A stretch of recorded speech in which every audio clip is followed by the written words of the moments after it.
কবরে নাফরমান যখন প্রশ্নের উত্তর দিতে পারবে না, তখন একজন ফেরেশতা এসে ইউতরাবু লাহু মিমিতরাকাতিম মিন হাদিদ, লোহার একটা গুর্জ, লোহার একটা হাতুড়ি দিয়া তারে এত জোরে একটা আঘাত করবে, দরবাতান বাইনা উযুনাইহি, দুই কান বরাবর মাঝখানে আঘাত করবে।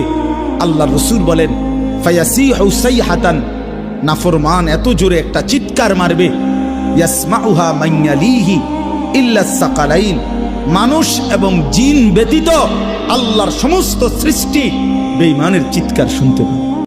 বান্দা যখন বলে আল্লাহ এই গুনাহ আর করব না, এই গুনাহ ছেড়ে দিলাম, আমি লজ্জিত মাওলা, আপনি মাফ করে দেন, আর শাজিম থেকে মালিক বলে যাও বান্দা মাফ করে দেন।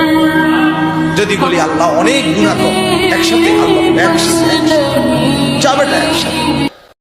আল্লাহ বলবে বান্দা আমার মতো আল্লাহ পেয়ে, মুহাম্মদ সাল্লাল্লাহু আলাইহি সাল্লামের মতো রাসূল পেয়ে, ইসলামের মতো ধর্ম পেয়ে, কোরআনের মতো কিতাব পেয়ে, এই চারটাই সর্বশ্রেষ্ঠ, আল্লাহও সর্বশ্রেষ্ঠ, রাসূলও সর্বশ্রেষ্ঠ, কোরআনও সর্বশ্রেষ্ঠ, ইসলামও সর্বশ্রেষ্ঠ, চারটি সর্বশ্রেষ্ঠ নিয়ামত পেয়ে এরপরেও বান্দা কেমনে নষ্ট হলো?